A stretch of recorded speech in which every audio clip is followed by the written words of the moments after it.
current কিয় কাটিছে তাৰ উত্তৰটো চকচোন ৰাস্তা পদূলি বেয়া তাৰমানে কাৰেণ্টটো বাছত যাব নে কি মেজিকত যাব নে পইচা চেমেনত যাব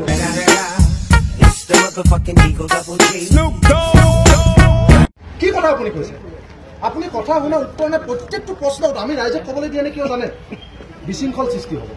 ৰাইজৰ প্ৰচণ্ড খং আছে সেইকাৰণে আমি 5জন মানুহ আগফালে ৰৈ আছো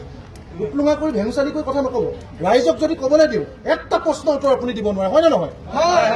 এতিয়া কাৰেণ্ট কিয় কাটিছে তাৰ উত্তৰটো চকচোন ৰাস্তা পদূলি বেয়া তাৰমানে কাৰেণ্টটো বাছত যাব নে কি মেজিকত যাব নে পইচা চেমেনত যাব প্ৰশ্ন নাই যদি উত্তৰ নিদিব বিধায়কৰ কাৰোবাৰ সূত্ৰলিপি হয় এনেকুৱা দালাল অফিচাৰ থাকিলে ইয়াত ৰাইজৰ সমস্যা সমাধান নহয় আপোনাৰ এটিটিউড মই অথনিবা চাই আছো কথাখিনি সমস্যাখিনি কওক 10খন বিল আপোনাক দেখুৱাই দিলে আপুনি কৈছে সৰু কথাৰ সমস্যা নাই সৰু কথাৰ সমস্যা হয় নে নহয় আপুনি কওক এইখিনি সৰু কথা নহয়